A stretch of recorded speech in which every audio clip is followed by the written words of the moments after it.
Bonjour, good morning, good afternoon, everyone, wherever you may be joining us from. I want to welcome everyone to today's panel, Power of Accessible Communities, brought to you by the Rick Hansen Foundation. My name is Christopher Sutton, and I'm the Accessibility Commissioner and full-time member of the Canadian Human Rights Commission. I'll be your moderator and host for today's webinar. Before we begin, I'd like to share my gratitude and privilege for living and working in Canada and acknowledge the Indigenous people who have cared for these lands. I am joining you today from Ottawa, Ontario, which is located on the unceded territory of the Anishinaabe Algonquin Nation, who have been the traditional keepers of this land. I honor the presence of the Indigenous peoples on this land and committed to moving forward in the spirit of reconciliation and respect with all First Nations, Métis, and Inuit people. Today is International Day of Persons with Disabilities, a day to recognize the achievements and the contributions of people with disabilities, while also reflecting on the work that remains to ensure inclusion and equity for all.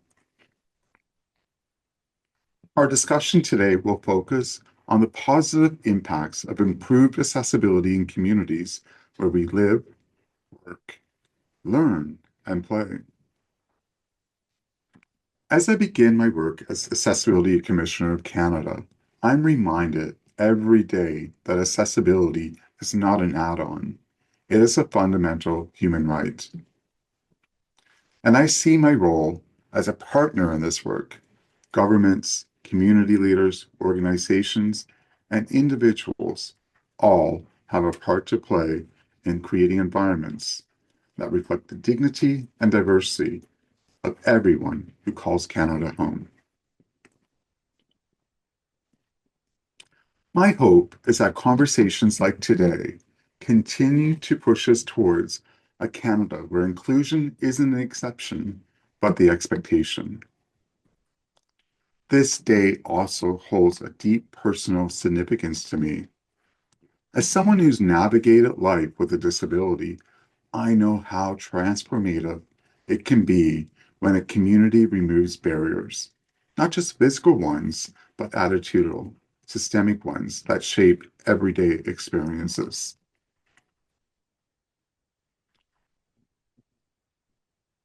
I felt the difference that true inclusion can make, and it's one of the reasons I'm so passionate about this work.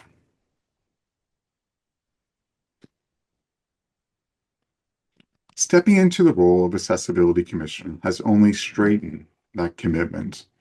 Every time a space becomes more accessible, someone gains the chance to participate, contribute, and belong in ways that weren't possible before. That's the power of accessibility, and that's why I'm honored to be part of this conversation today. I'm passionate about elevating the voices of people with disabilities and advocating for a world where no one is left behind. And I'm honored to moderate this conversation and looking forward to exploring what it means to create accessible communities where people of all ages and abilities can participate, contribute, and thrive. On behalf of the Rick Hansen Foundation, I want to welcome our panelists today. Marianne Bent, Counselor Teal Bondaroff, Dr. Paul Clark, Mia DeFreitas, and Dr. Jarda Sales.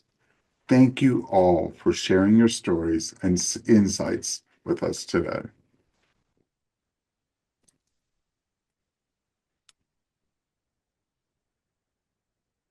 To start, I would like to let you know about a few we call them housekeeping things to ensure that we have a fully smooth experience for everyone today. All attendees should have their mics turned off by the host. To turn on the live captions, please use the CC button in the menu bar on your Zoom screen. You can also use the caption settings to increase the size of your captions, the colors, and even place it on the monitor in a different place if you wish. If you can't locate the link and prefer view the captions in a separate window, please send us a message in the Q&A and we'll send it to you directly. Also, so pleased to have ASL interpretation with us, and also to ensure everyone has an equitable experience today, the chat function has been turned off, so that will not distract both the panelists, the hosts, and all of you.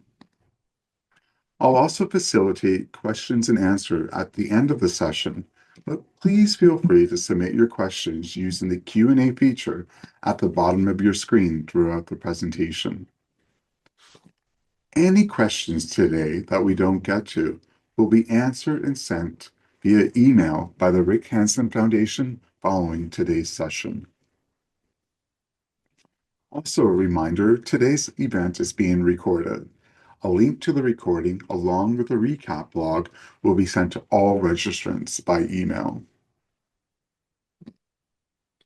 And finally, as a reminder to our panelists, we have live captioner who is here with us, and we also have interpreters and many people with diverse communication needs.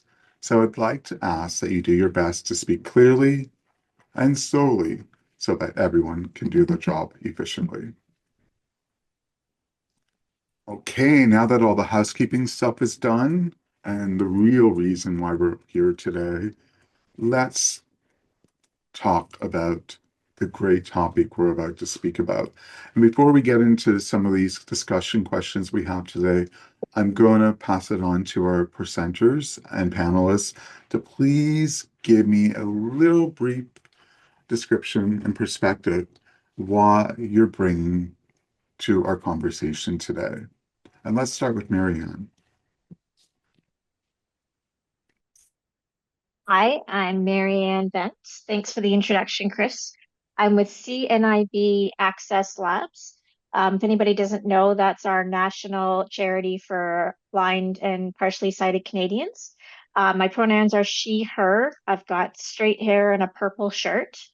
Just a little bit, something interesting about my title is that years ago, I wanted to take part in helping to create a solution that makes people's lives better. And I found out about the CNIB Shop Talk project at Young in St. Clair in Toronto, where they actually won a grant from Rick Hansen Foundation, a Barrier Buster Award, and they were able to install these Bluetooth beacons at shops and locations in that area because it was a really vital area where they had their first community hub. And the Bluetooth beacon would trigger these wayfinding descriptions of all these locations around it, making this great neighborhood much more accessible to people that are visiting who are blind and partially sighted. And because of my involvement with that as a volunteer, we actually got so much attention and we actually got requests from all over Canada that CNIB actually asked me if I would join them permanently. And so my title today is Manager for Accessible Wayfinding and Navigation Solutions. Thank you, Marianne. That's really interesting. It's so great how you were able to have such an impact and come up with such a wonderful title like that. Dr. Clark, how about you? Let's give us a quick introduction to yourself. Sure, I'll try and make it quick. Thanks, Chris. I'm a 68-year-old male Caucasian with graying hair, older because I competed along with Rick Hansen in the 1980 and 84 Paralympics. We were both disabled the same year, and we were both in racing. So I completed an optometry degree at the University of Waterloo and have been a lifetime optometrist and just retired most recently to approximately 10% work, concentrating on what I'm really passionate about, making communities more accessible.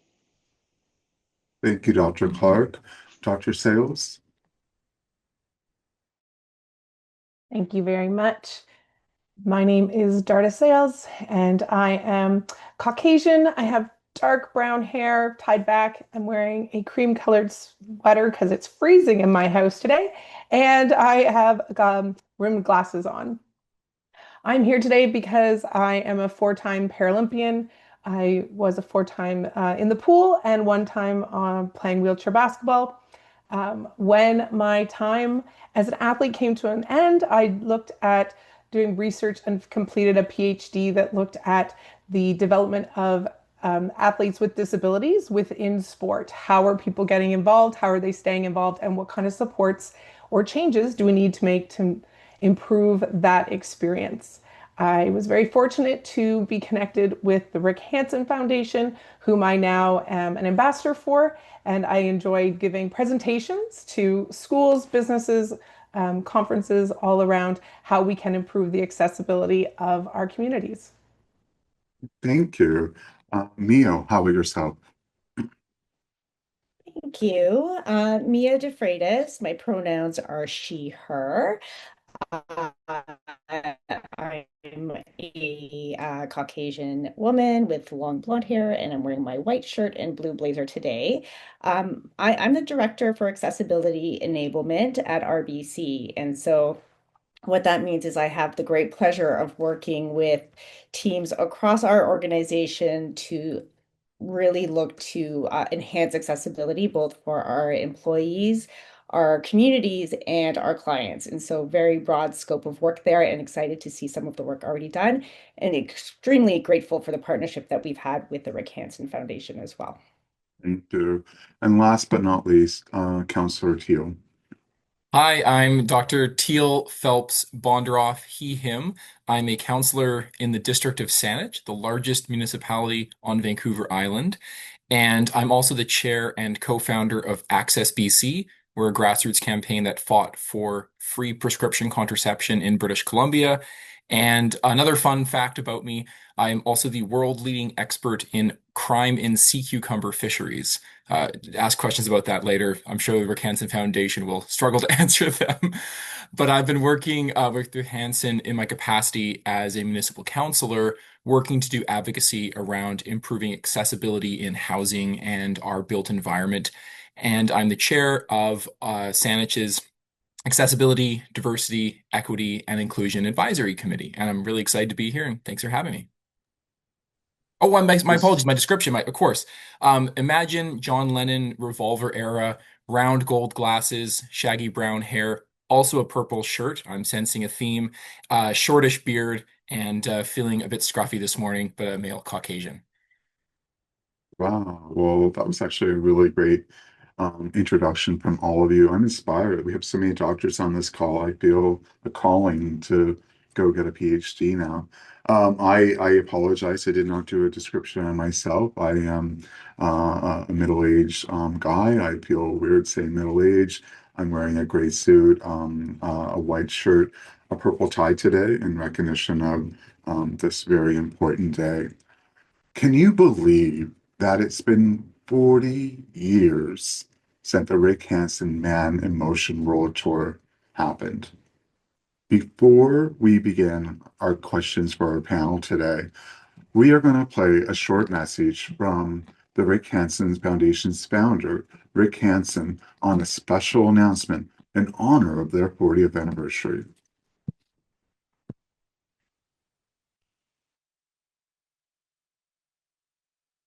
Hello, everyone. Today is International Day of Persons with Disability, a day to raise awareness and promote the rights and well-being of persons with disabilities in all aspects of society. And I want to thank all of you for attending today's webinar in honor of this important day. The next 2 years mark the 40th anniversary of my Man in Motion World Tour. And we've come a long way since 1985, but unfortunately, people with disabilities continue to face significant barriers to participation in places that we live, work, learn, and play. That's why I'm proud to announce that today we're launching the RBC Barrier Buster Grants Program. In honor of the 40th anniversary of my Man in Motion World Tour and with the generous support of RBC, the RBC Barrier Buster Grants Program will allow us to award 40 grants of up to $40,000 each, totaling $1.6 million for community-based accessibility improvement projects across the country. It's hard to believe sometimes that 1 in 4 Canadians live with a disability and that 64% of Canadians have a disability or a family member with a disability that they live with and take care of. You know, I'm confident that this program will encourage Canadians to identify and remove accessibility barriers in public spaces, which in turn will create real and lasting impact for people with disabilities. An accessible built environment benefits everyone: small children, parents with strollers, older adults and seniors, and of course, people with temporary and permanent disabilities alike.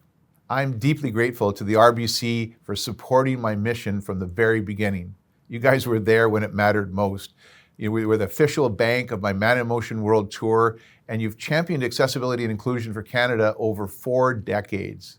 During the tour, RBC branches played a hands-on role by accepting donations, helping Canadians contribute to this important movement. And from a special personal point of view, I want to recognize George Gaffney, who as Executive Vice President of RBC at the time, played a pivotal role in shaping the vision of the Rick Hansen Foundation and served over 30 years on the board of directors. RBC has consistently led the way in disability and inclusion, from introducing Braille statements in 1992 to enabling bill payments via Siri in 2017. I truly appreciate their ongoing leadership in this space. And together, RBC and our foundation share a vision to remove barriers, create inclusive spaces, and ensure full and equal participation for people of all abilities across Canada. Making our public spaces universally accessible unleashes our collective economic and social power, creating a country that is sustainable and strong that we could all be proud of. Beyond the incredible impact of physical infrastructure improvements, these accessibility grants will create a lasting legacy. It's no longer one man in motion, it's many in motion who are inspiring their communities from coast to coast to remove barriers so that Canada is accessible and inclusive for everyone. So I hope that you will encourage an organization in your community to apply for an RBC Barrier Buster grant by visiting rickhansen.com. And thank you, RBC, for joining us on this journey. And thank you once again for honoring this very important day by participating in today's webinar and helping raise awareness and create change.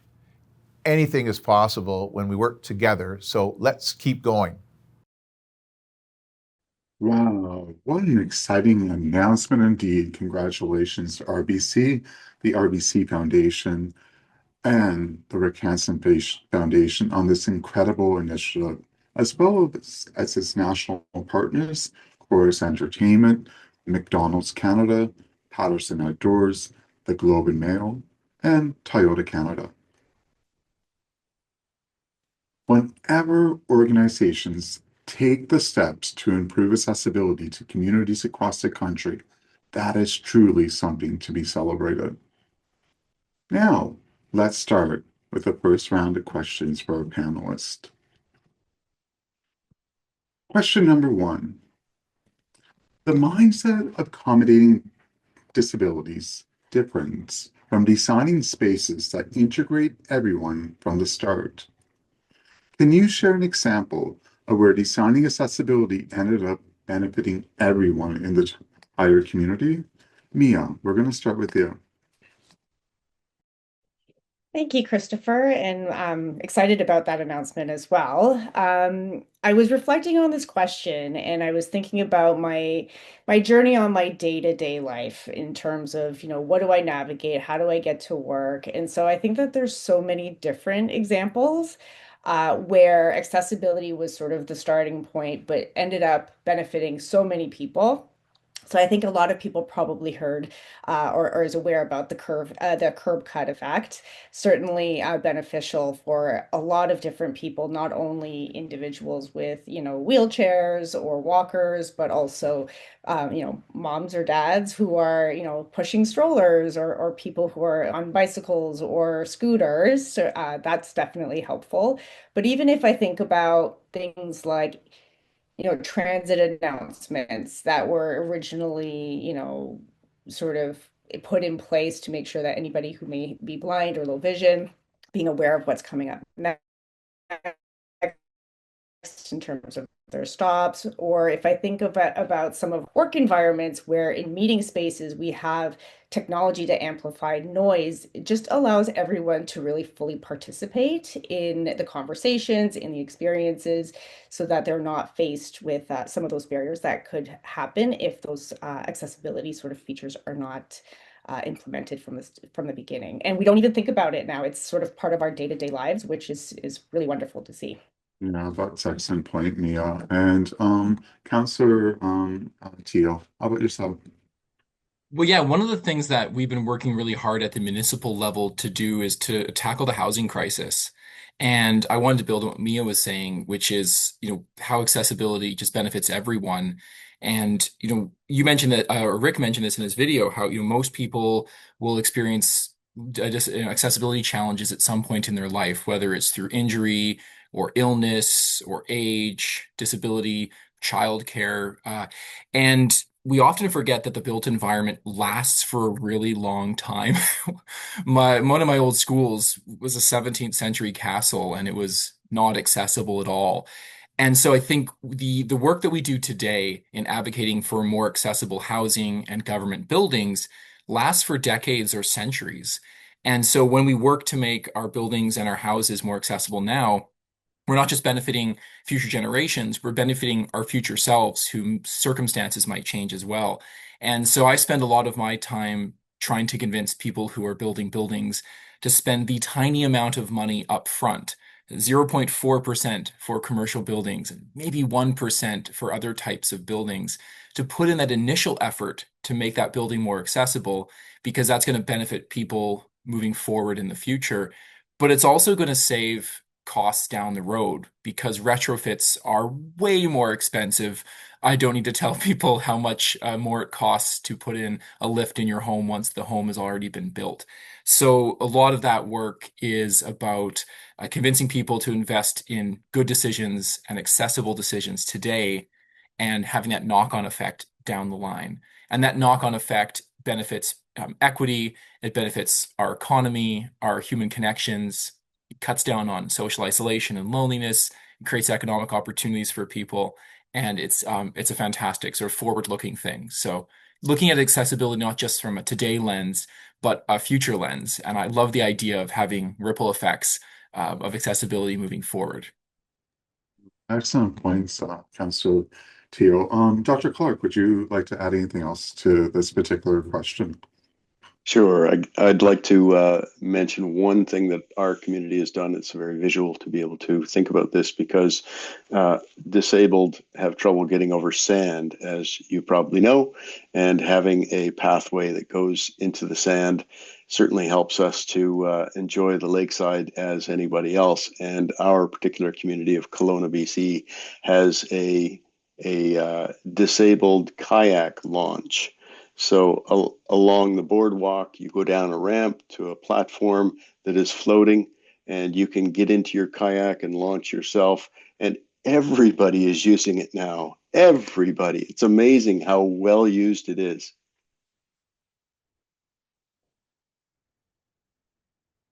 The accessibility benefits everyone in our communities. We're moving on to question right now. So I think it's really interesting. Like we've made so much progress when it comes to accessibility, and there's a lot of awareness out there. And often people imagine ramps and elevators when it comes to accessibility. But many barriers, as we know, are simply hidden or overlooked. So I want to get a sense from the panelists, what are some barriers that many people don't realize that exist out there? And first, I'd like to start with Marianne. Yeah, thank you. And this is really relevant to what the individual challenge is. But as you said, you can go to a location that has a lot of width that can accommodate a wheelchair and it has those mobility barriers removed, but then they're more difficult to understand where you are. So I can give you a really good example down in Toronto where I live by the waterfront. We've got a great trail called the Martin Goodman Trail. And the most touristy parts of it, they're nice and wide, so it can fit a lot of people, but it's very difficult to navigate to walk straight because you don't feel the edge of the sidewalk if you can't see it. On the street side, there is a bike path, and sometimes there's a barrier between, and sometimes there isn't. And there's nothing for them to, well, sometimes there's something to shoreline. That means there's something you can detect with your cane and follow. Sometimes there isn't. And and if you don't, and on the other side, it opens up wide, so you can't shoreline on the other side. So there's got this fantastic area with lots going on, but without some features to it, it's might be a no-go. If you can't see what you're doing, it might be too dangerous, or it might be just too difficult. But with some things, like having some consistent features that are detectable, it doesn't mean everything has to be the same. In fact, same can be make it harder for you to understand exactly where you are on the trail. Variety is good as long as there is consistency. So it doesn't have to be the same thing next to the bike path every time, but as long as there's something to detect an edge and something to understand where you're going, it could make it more it could be that area that's already a great area could be go from a complete no-go area to this is something I can navigate and enjoy and have a sense of where I am. Thank you. And having a sense of where you are is so, so important and consistency. So, Dr. Sales, would you like to add anything to this question?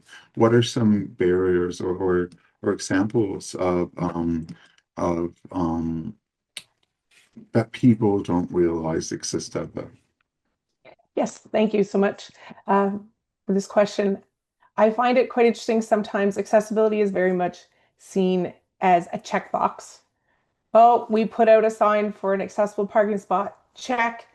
But then the curb cut to that parking spot is in the parking spot. So if I park there, I can't then use the ramp or the curb cut to get up.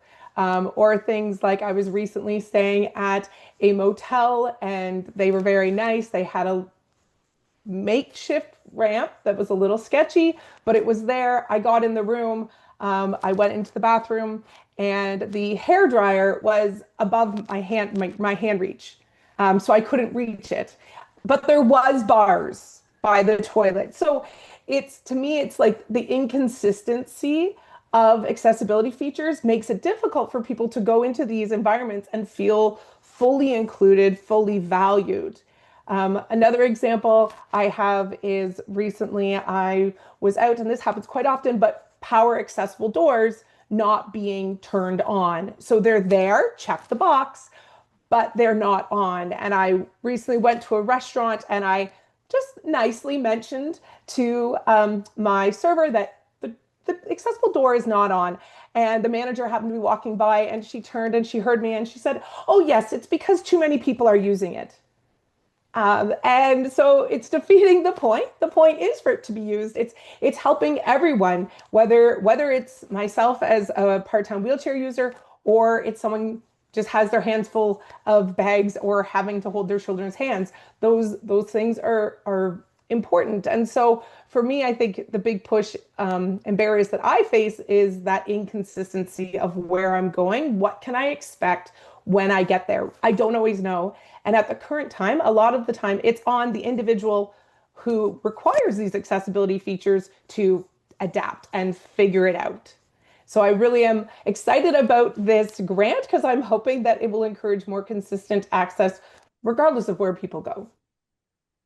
Such a really great point, like consistency and having access. And who would have ever think like if you're in if you're selling something and they're going off the shelves because so many people want it, you're going to get more. So if people are using the door, you don't turn it off. Like it makes no sense. So that's a really excellent example that I don't think a lot of people get to hear every day. Mia, is there anything you'd like to add to this part of the conversation? Yeah, I'll actually add to your point around the automatic door for just a moment, because I've also seen some scenarios where the actual sensor to open the door is located in not the most ideal location, which makes it very difficult to even operate, even if it is functional in nature. But I mean, there's so many things. I mean, there's the physical, the ramps and the elevators and the automatic doors, but even things like lighting can have such a deep impact on individuals. And potentially not something that people are thinking about, right? Because they're thinking about, the ambiance and that sort of thing. But just having the appropriate lighting, the flickering could certainly, have an impact on individuals. I think there's probably quite a few examples that we can think about. And so I'm grateful. I mean, we've worked with the Rick Hansen Foundation to learn ourselves and how we can improve accessibility. And I know you've mentioned as well as far as the like detecting the edges and sort of being able to, find your way through wayfinding features. So I think there's probably a number of different features that we can highlight. That's really excellent. Dr. Clark, or Counselor Teo, do you have anything to add? If I could just say, Yes. give an example of like Dr. Sales was talking about how these are check boxes. Accessibility is defined as having a low counter at a public venue. Our city hall in Kelowna has a low counter that is never open, and it's not even equipped apparently. But I don't want to embarrass my own city. I can also talk about the RBC because RBC, Dr. DeFreitas, in Ontario back 45 years ago, they put in a low counter, which was fantastic because I went there for banking. But then often when I would go to the bank, there was plants at that low counter and it wasn't open. Now, gradually it did get opened, but I think it's important for people to know that if you check the box, you also have to think about equipping that area. A bank that I went to in Terrace, British Columbia, had a low counter, but there were 6 steps up to the front door from the street, and it required a lot of work to get the city to agree to have a ramp on the sidewalk. So it's not just putting that low counter in, it's actually doing the work to get into the building to start with. It's really excellent points. And I just want to remind all of our attendees today, we have hundreds and hundreds of participants online, and I see some chatter going on in the Q&A section.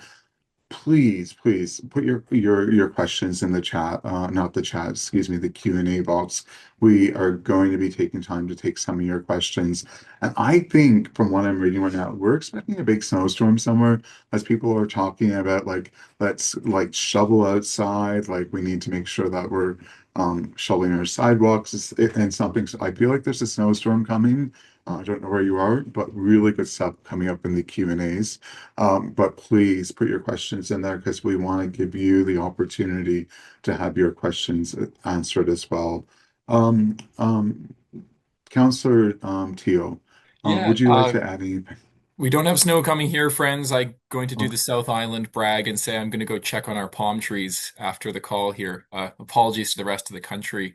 I spent this whole week trying to pitch my council on joining a campaign around hidden or unseen disabilities, rather, and I wanted to highlight those because the rest of the panelists have talked so eloquently about sort of weird examples of challenges. But this Monday, I was trying to convince my council to join the Hidden Disability Sunflower campaign, which is talking about folks who may not have a visible disability, but nonetheless are impacted by accessibility challenges, whether it's mental health conditions, neurological conditions, vision or hearing challenges. There's a lot of attitudinal biases that go with folks who have perhaps not as apparent disability. And I mean, I'm sure I don't need to tell many folks explanation stress is just another factor that makes it harder to navigate spaces. But yeah, the challenges that people face when they may not have an obvious disability but still need have accessibility needs is a huge challenge. As is trying to, and the lesson I've learned this week is as is trying to convince other people to take it as seriously as I'd like.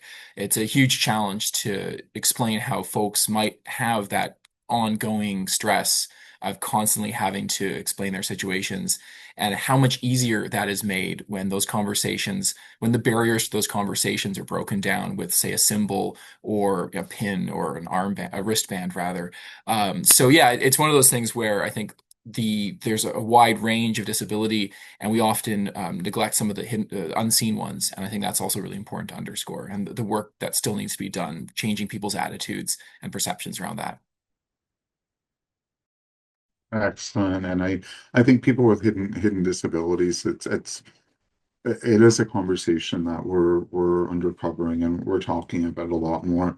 People really, I think, showing up as their whole selves, and it's so important to do that. Thank you to all our panelists for some of your great insight. Um, I feel like so many of us on this call today, it's like some of these questions, I feel like we're preaching to the choir, and we have so many people that get and speak our language every day. But we all know that accessibility is a smart investment for aging populations, temporary injuries, and people with changing abilities. However, there is a persistent myth that accessible design is expensive, complicated, and unattractive. Can you share examples of how your planning for accessibility from the start can be affordable, beautiful, and create opportunities for innovation? And I'm gonna ask Marianne first. Yeah, I have a boring answer, but it's such an important one. Washrooms. No facility can run without usable washrooms for everybody. It's everybody has to go. There's no getting around it, and they're also very expensive. If you have to, if you have a plumbing issue, if you need to redo your washroom, it's never going to be cheap. So it strongly recommend from this as early as you can that we really invest into good usable washrooms for everybody. It's some also again thinking about, somebody in a wheelchair, we think about that wheelchair washroom, the automatic door. I can fit a wheelchair in here and spin it around, but it's more than that. As Teal said, the invisible disabilities. Somebody who has IBS, which is many irritable bowel syndrome, which is many people out there who are not probably going to self-declare. They're going to need to go someplace that has a private washroom in case they have an accident, or in case they need to, that they have to have the access to a sink in with them. They're going to need, and also think about caregivers. So they might be mobile, but they can't leave their partner with dementia at home alone. If you have a hydraulic adult change table, that can be an absolute difference maker. If a place that can be visited, because I can take or a caregiver can bring their person, and then they don't have to worry about lifting them up and down, because often your caregiver is going to be a lot smaller. So hydraulic chairs. So these are very boring things, but they make the world go round. A facility can be absolutely not usable for people if they don't have a washroom that they can use. Such an And it'll be much more important, expensive to find space for it later. So, yeah, such an important point, Marianne. Even as if someone like myself who's profoundly deaf and uses a cochlear implant and hearing aid and sign language to access communication, there are so many bathrooms I go into that do not have visual fire alarms. And that's probably an area where I need to have access. They want to be independent, fully independent with dignity. So that's just an example people often don't think of. Um, with this question, I also want to point out I had the privilege of leading a fantastic organization before stepping into this role, and they were such an honor to be recognized as one of the most accessible facilities under the ratings of the Rick Hansen Foundation, located in beautiful British Columbia. And it was amazing how the organization and the structure was built to be fully inclusive. And when we had architects come visit and people from business and government, and I would be pointing out the different accessibility features, they were in shock because often some of those accessibility features look like design features, like around a corridor, or dimming of the lights, or just having the acoustics lowered so that the HVAC system isn't on a 75, 80 decibel, but it's actually at 35, 40. So it can be done, and there's really some fantastic examples out there to show. I'm seeing a lot of questions coming in from our audience today, and thank you for those questions. We will get to them shortly. But Dr. Clark, do you have anything to add to this part of our conversation? Sure, I can give one more example of my community of Kelowna. They have a brand new fitness facility, a sport facility with gymnasiums, rooms, etc., being built. And the information that I have from them is that it does not cost anything more to create it to be, or to build it to be totally accessible compared to not. What is expensive is, like Dr. Bondroff said, is the modifications to make things accessible after the fact. So that's what we have to get through our heads in the beginning, is that if we make it accessible in the beginning, it has more value in the future, just like a residential tower where people might retire to. You know, if all of the units are very accessible, then you can age in place. You don't have to move out of your place when you get so old that you can't look after yourself, or you can't, or you need some help getting around. So this is an investment. This is not an expense. Great. Um, who else would like to add on to this part of the conversation? We have so many more panelists, but I'm also very conscious of the time and all the additional questions. Dr. Sales, Mia, Counselor, would you like to jump in at this point? Could I jump in? Because I wanted to nerd out about elevators for a few seconds, if I may. Oh, I was doing coffee with a resident on my regular office hours, and they just casually mentioned as the cafe was closing that did you know that it's 3 times more expensive, up to 3 times more expensive to build an elevator in North America than the rest of the world? And then I went on an odyssey, friends, into the Center for Building in North America elevator report. And since that time, one of the things that I've been working on doing is trying to find that nexus point between accessibility and affordability. And one small aspect is elevators. The elevator is often the most expensive part in a building. And I, I went into the North American standard for elevators is CSA B44.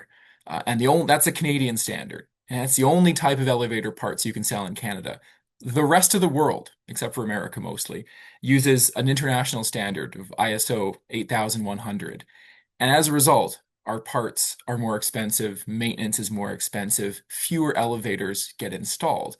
Per capita, we have four elevators per 1,000 people in Canada. In Spain, it's 23. In Greece, it's 41.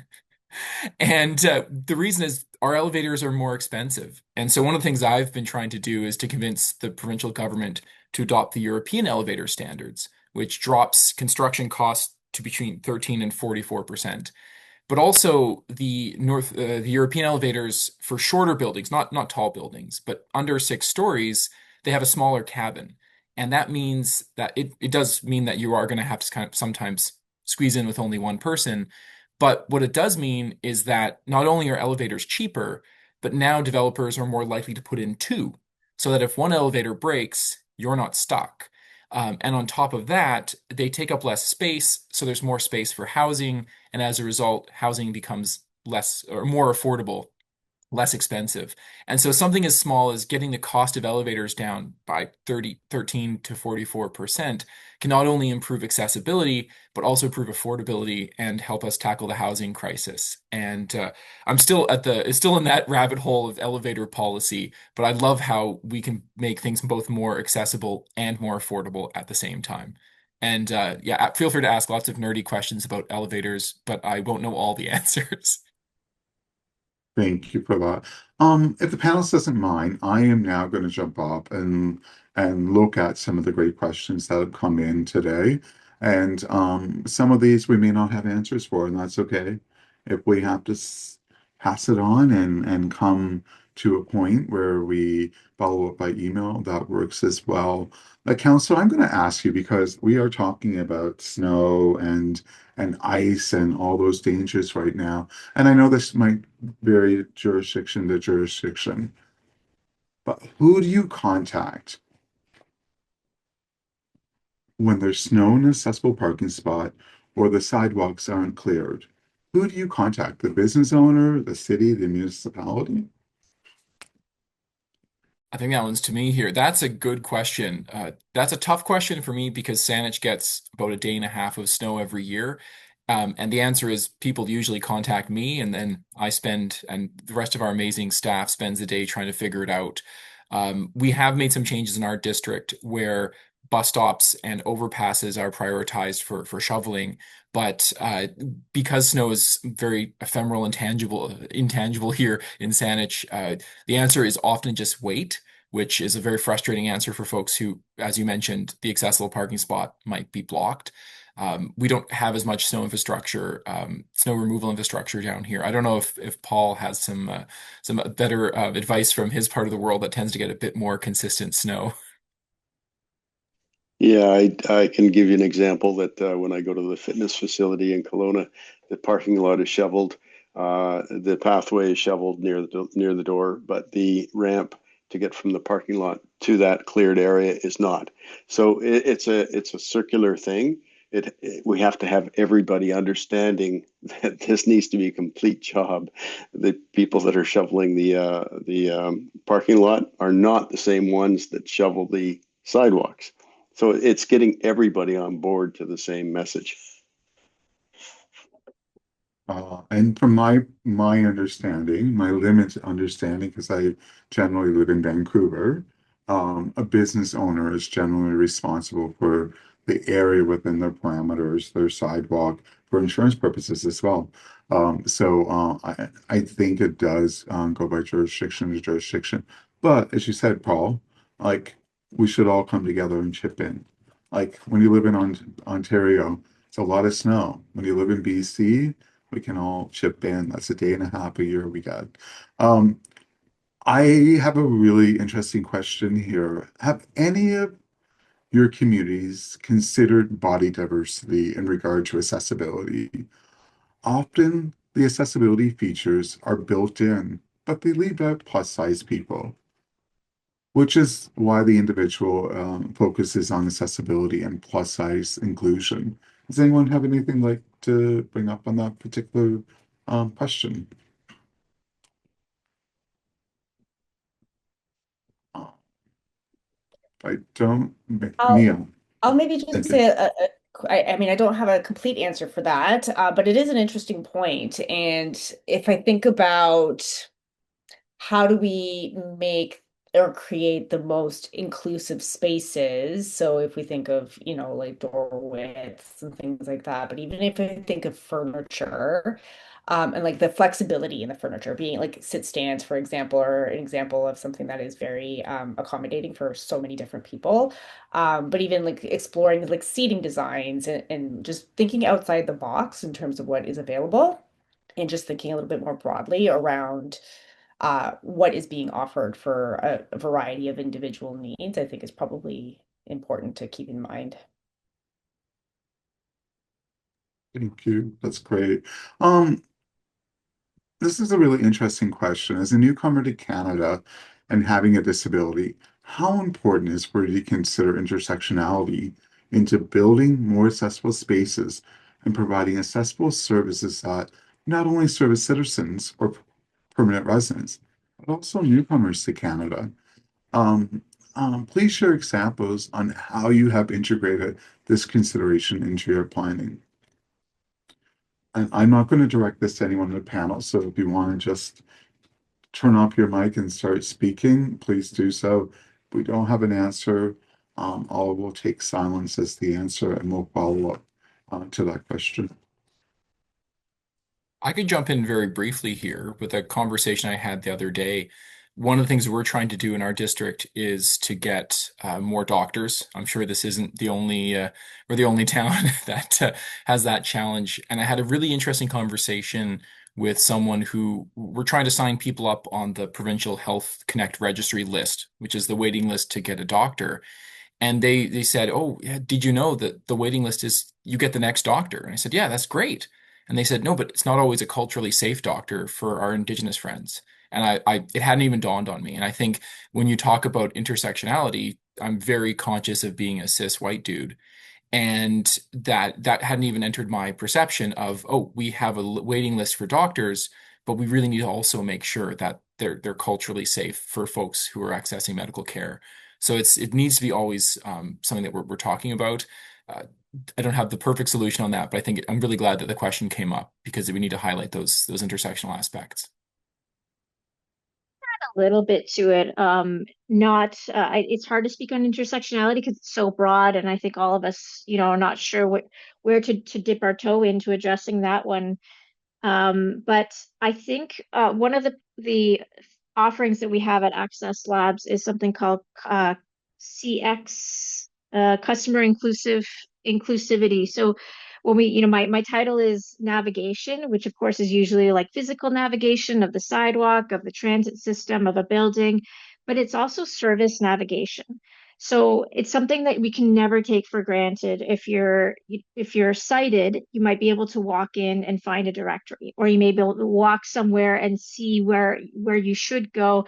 But even then, a lot of these organizations will have accommodations available, but it's useless if you don't know that they exist or how to access them.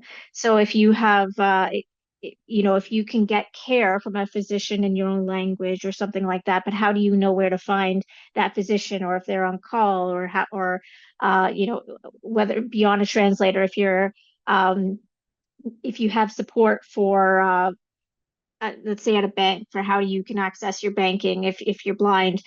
There's these accommodations available, but in so many cases they're not discoverable. And then you add in, or they're not discoverable enough, but then you add in that you're from a different culture where it's not as obvious to you where you would even start to ask. So I don't have the answer, except that we do like to talk about the whole service navigation from beginning to end, even to how does somebody find your organization. A really good example of that is going to a Service Canada or Passport, where somebody might be extremely vulnerable. And if they don't know who they need to ask for, what they need to have, they actually have at Service Canada a problem where they have people who are bullying um, immigrants because you can say anything, and it might be believed, like, well, you have to do this or else they're going to kick you out of the country. Next thing you know, you're beholden to somebody who's protecting you, who's actually taking advantage of you. So I know it's at Passport Service Canada, there's a lot of security there because of the issue. They're trying to make sure nobody's talking to these people, nobody's filming these people. So a very long-winded way of saying, looking at the whole entire service navigation to make it as easy as possible so that the accommodations, the resources that are available are discoverable. Great responses. And thank you, everyone, for all the fantastic questions you're bringing in. I think our follow-up email for all these questions are going to take a few days to get through. There is a question that's being asked about the Sunflower program, and it is a program that's getting recognition and visibility over the last few years. But how can we make this program more known? It's often known in spaces like airports, et cetera, but how can we make it more recognized? Anyone on the panel have any ideas or suggestions? I brought it up, so I should probably take lead on this, although I apologize for jumping in first, friends. But I have the notes from our council meeting on Monday in front of me here. He says raising the notes. But basically, someone else mentioned in the Q&A the town of Ajax. And Ajax, Ontario has been an amazing leader on this. And I had the pleasure of interviewing their accessibility coordinator person. And what they did was they started by rolling it out internally and then made it public. But the origins of these kinds of initiatives at the municipal level really start with sitting down with a councillor or a mayor and finding a champion on council and having conversations with both council members and staff on how to navigate something through a municipal system. Every municipality is different. As a new councillor, it was a very steep learning curve. And so sitting down and saying, hey, I would like this to be worked into our district. How does it work? A lot of municipalities will allow people to give delegation presentations. So you can reach out and give a presentation to council on an issue that you think is important. And that can be really impactful. And then persistence. So, the first time you present it, people might scoff or give you the response that I had on Monday, which was, we'll talk about it later. But then if you continue to persist and educate people about the program and the benefits, then you'll eventually, work it into the municipal structure. But yeah, the really fun stat for Ajax was in their first 9 months, they had 278 participants, and the program costs under $6,000. So that's an amazing impact, and they're now trying to spread it to the entire Durham Transit Authority, and beyond. So yeah, I think persistence and awareness and education, are really effective ways of showcasing programs like the Sunflower Campaign and others as well. Fantastic. Does anyone else have anything to add about the Sunflower program and how to bring more awareness and more widespread adoption? Seeing some silence here, so we're going to move on to some of our many other questions. I don't have any, I don't see any, I don't think we have any lawyers on the panel. If I'm wrong, please forgive me. But what can employees do when an employer refuses to accept an accommodation for an invisible disability? Example, working from home requests during chronic pain, maybe access to someone talked about bathroom earlier, et cetera, et cetera. Anyone have any suggestions or ideas? See Mia as a leaning I in. So am Mia, to unmute. Thank you. So I'm not a lawyer, so I won't give any sort of legal advice per se. However, what I will say is, internally within or our organization, we've been working with individuals to offer the programs and sort of our, workplace accommodations, programs and services to employees to ensure that they have access to the resources, the tools, and other accommodations that they may need to thrive in their workplace.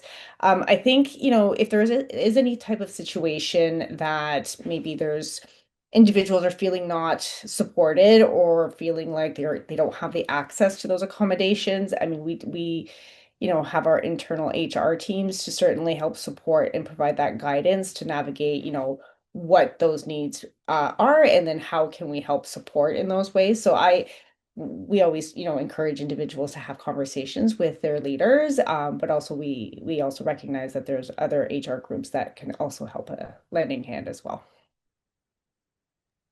thank you, Mia.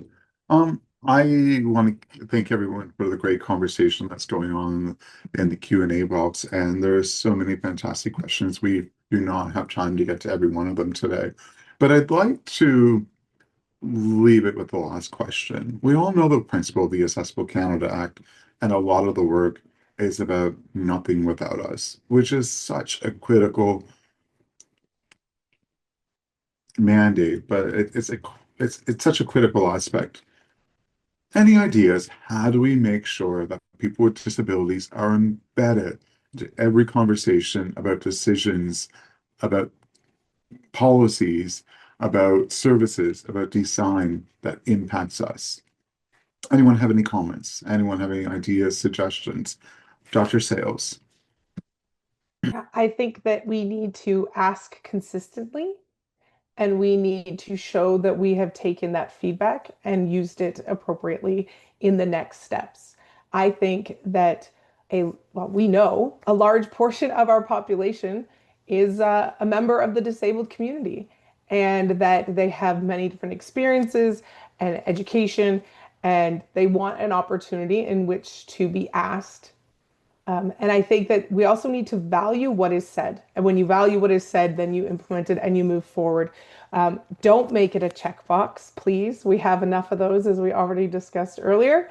And truly value what's being said. Some of those, some of those pieces that I talked about the inconsistencies, I personally believe it's because those who don't use the accessibility features are making decisions about those accessibility features. You don't shovel a curb cut if you don't use it. You don't place an accessible button where it's actually accessible if you never touch it.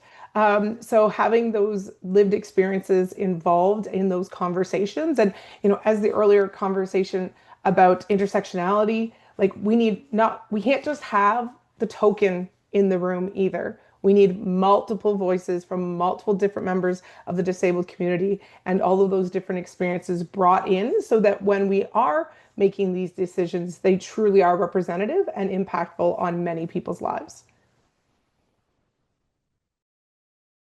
Anyone else would like to add to this final point of nothing without us, this important principle to ensure every individual at the table is at the table? We'll go with Dr. Clark and Marianne afterwards. Dr. Clark. Yeah, if I can just say that I think we as the disabled community, speaking to myself because I'm part of the 25%, but I think we have to have compassion for past inequities. As Dr. Bondaroff said, infrastructure stuck around for 50 to 80 years. So we shouldn't start any conversation with blaming or trying to embarrass anybody. It's about moving forward and having a positive attitude going forward. And it does take repetition, like Dr. Sales says.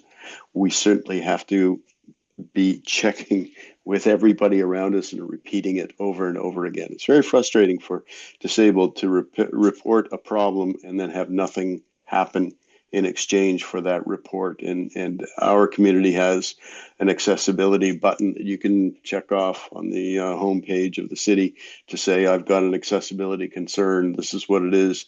There's a lot of disabled that simply don't do it anymore because they just think nothing is responded to. So we have to have that positiveness going forward. Thank you. Marianne and then Mia. Yeah, I have a very practical answer for this, at least on the design level, is you just have to you actually have to put some budget for user testing for people who have lived experience. And the reason why is because it's just so much. We've actually had a lot of requests from, especially software, with in Ontario with AOTA, everybody having to get their website up to compliance, or whichever, even things as big as Microsoft asking for free volunteers to test their thing. And it's the budget for paying people for their time, we're not paying an exorbitant amount, just compensating for the time it takes to go through and find out if this is nothing compared to the budget it takes to fix problems once it's out of the box and published and it's a perfect example of an earlier question. But software, that's a really, it's easier to design from the beginning with user testing and all those boxes checked from the different user groups. But another a really good example is infrastructure, crossing infrastructure. It's a lot of money to put in a cross light, to build an intersection. Best to pay people for their time, because if you don't pay people, if you just ask people, what do you think?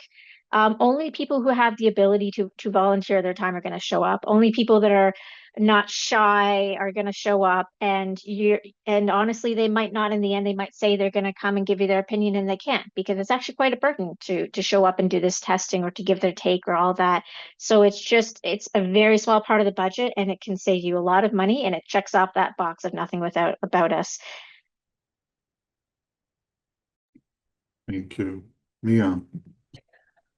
So I agree with everything that's been said. I think the only added comment that I'll just say is, while, we'll seek out input from individuals later, I think what we really need to do is seek out input and contributions right from the beginning. So it kind of stems back to making sure that we're designing right from the start with accessibility in mind, with universal design principles, and not later on, because it becomes extremely costly to do retrofits and to fix, problems that may arise, but to really involve, and to Dr. Sales's point, a variety of different individuals with different needs and with different perspectives at the table, so that they are contributing directly right from the beginning. Excellent points. It is amazing how quickly time passes when you are having such great conversations and such great insights. So I thank you all for the conversation and insights you provided today. Before we wrap up, I want to give each of our panelists opportunity to share one final quick takeaway with our audience today. And I'm going to start with Dr. Clark. Sure. If I can just say that I think the most important thing is to move from accommodating for disability to integrating the disability.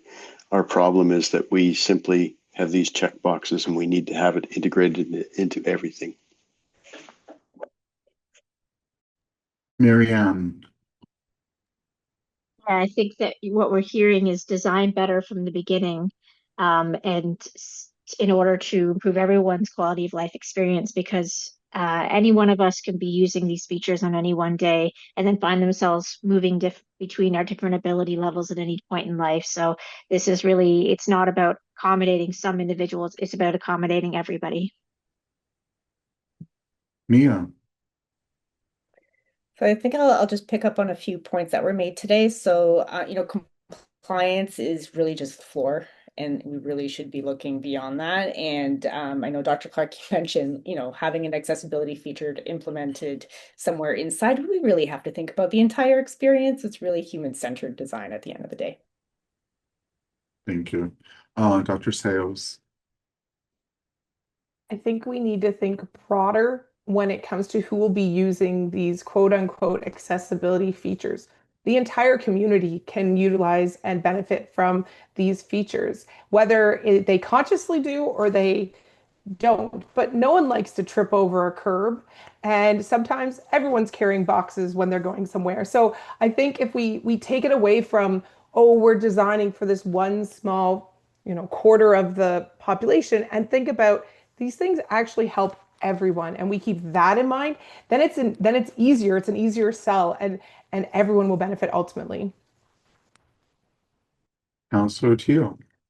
One of the things I've learned about being in government is things take way longer than we'd like them to take, and I'm sure I'm not the only one who feels that way. And just summarizing some of the previous questions, persistence is so important, but so too is building in little victories along the way.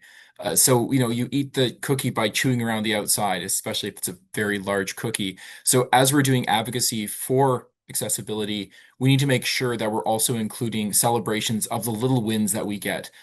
Otherwise, the morale can kind of grind you down because it takes way longer than we'd ever like. But it's always good to have those little parties along the way. And that's why we're here today. Taking a moment to recognize the power of communities and bring us together to recognize some of the accomplishments and to celebrate great things that are happening in our community, but also recognizing we have a long way to go. I really have learned so much from each of you today, and I really want to thank our panelists for bringing so much to the conversation around the power of accessibilities. And I really want to thank each and every individual that showed up today and who will be watching this recording. I just want to share a little bit of a summary, and I'm reading from my phone, so excuse me.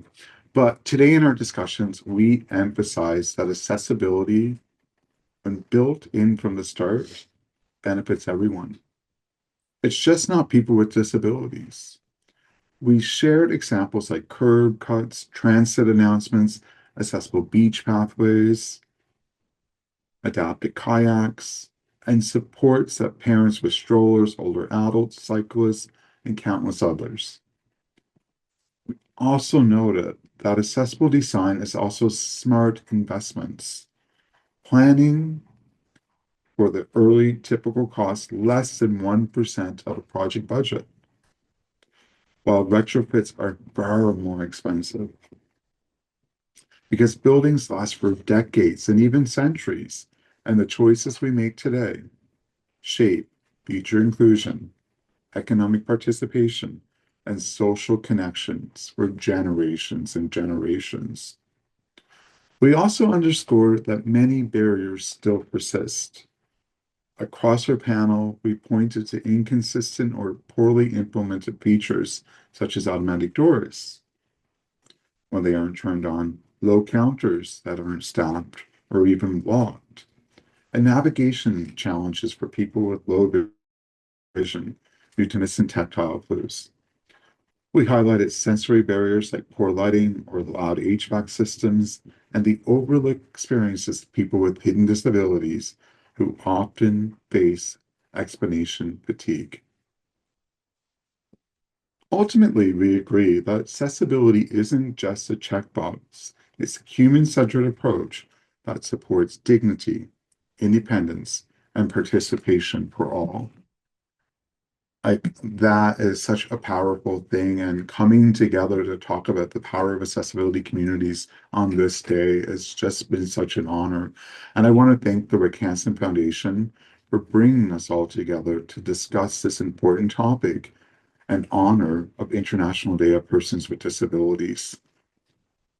I'd like to encourage all the attendees to think about your own workplace, your communities, and whether you can benefit from the kinds of programs we've heard about today, and to encourage all organizations here today to think about the programs you can put in place to be a real change agent in your community.